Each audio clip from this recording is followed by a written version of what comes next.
It's a goal setting and alignment of meetings are what we're looking at right now.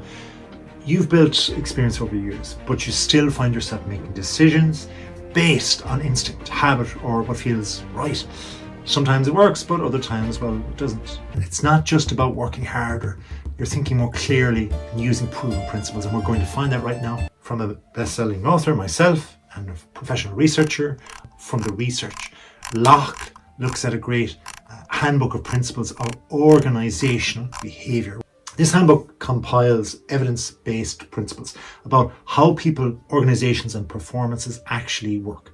It shows that many managers rely on intuition or habit instead of scientific knowledge, and the better outcomes comes from applying tested principles, such as goal setting, feedback, and structured decision-making rather than guesswork.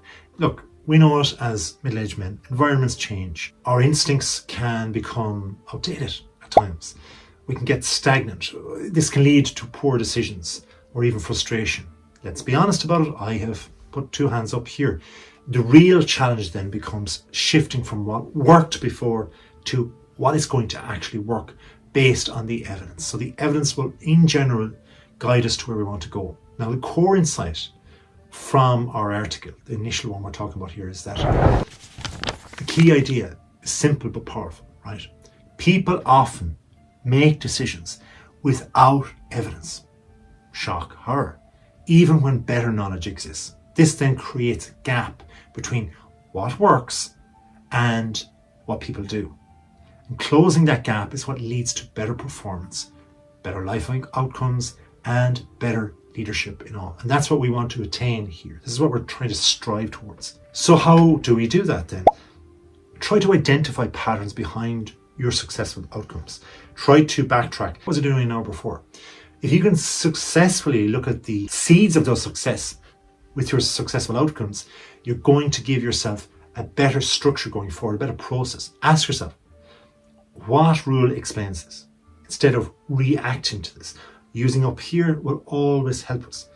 Use general truths to guide specific situations rather than just leaning on our habits, which we tend to do as we slow down, especially later on in the day as our blood sugar levels decrease.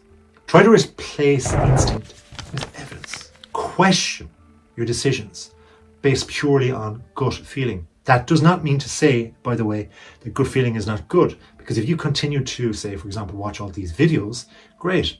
You'll learn a little bit more from the evidence of the research, which will guide you to having a better gut in the first place. The brain-gut connection is through education also. Look for proven methods before acting and avoid trends, hype, or popular opinions simply without proof. Use structured decision-making. Break decisions into clear steps and criteria. Consider multiple options before choosing. That doesn't mean to say that we have analysis by paralysis or paralysis by analysis. See, we can get confused if we do too much of this, but it's from the correct source, the right voice, the right sequence of events that are taken right after that that will lead us towards the success. If we've been successful in the past, yeah, it could have been luck, but if we take the little ingredients that are there, the sprinklings, put them down on paper and see a little bit of a trend, even if it's only a slight trend, then we'd start going, okay, hang on a second, if I get smarter, therefore I can tweak a little bit and improve a little bit. And then as that becomes a habit, then we can rely off our habits because they're new habits. Reflect them. Reflect before acting. Try to pause and analyze situations consciously rather than subconsciously. When we're talking with somebody and we're thinking about it, that's not proper analysis. We're being distracted. We think we are. We think we can multitask. Hey, guess what? We can't. Avoid impulsive or habitual reactions. That is the old habits I'm talking about here. Try to continuously update your thinking. Think of yourself like a computer, that is your brain. But look, it's not an AI brain, thankfully.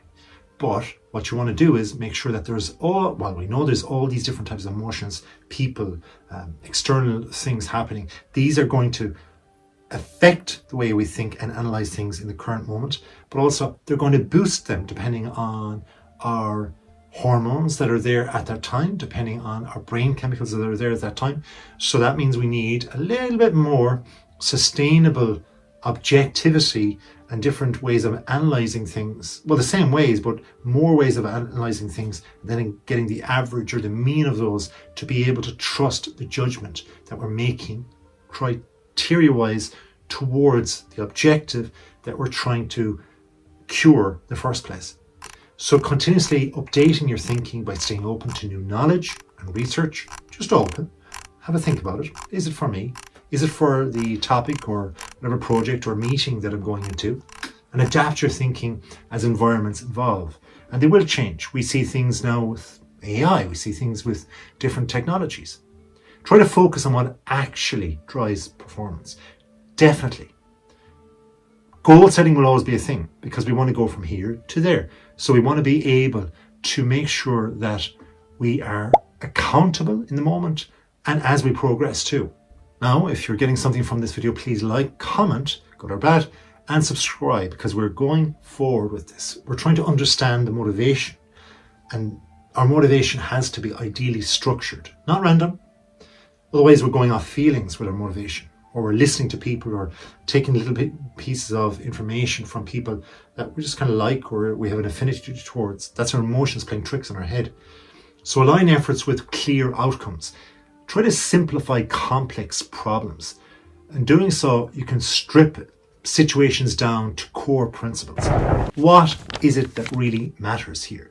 Avoid overcomplicating decisions, because if we do too much of it, we will miss the boat, the decision.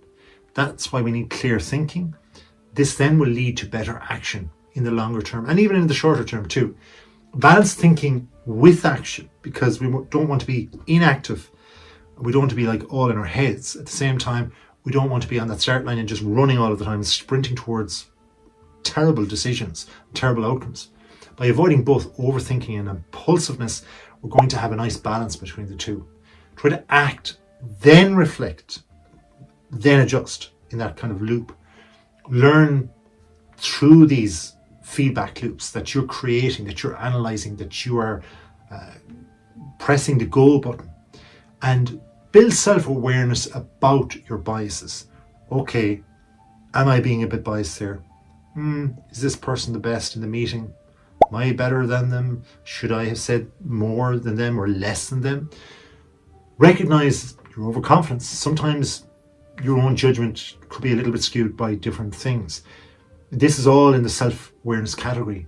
And if you accept that poor performances, or performers even more so, often overestimate themselves, well then we can begin to see the little cracks that unfortunately all our successful motion could fall into. Now, if you apply your principles consistently over time, we'll be doing well, because mastery comes from repeated application. Get the principles right in real situations and refine as you go along, and approach through your experience. You're becoming smarter, you're becoming more ultimate. Now, I did look to give you my own personal reflection on things, and I do believe that if we could only do one step at a time here, we are getting bigger, stronger, faster with all that we're doing.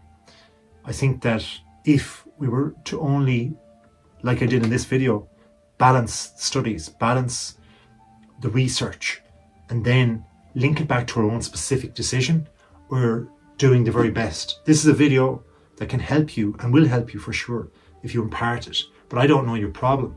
So you need to look at that objectively to that problem. Now that you have this information, you've watched this far, say, well done. Thanks for watching. Please like this video. If you subscribe, comment to say that you have, and we'll look after you.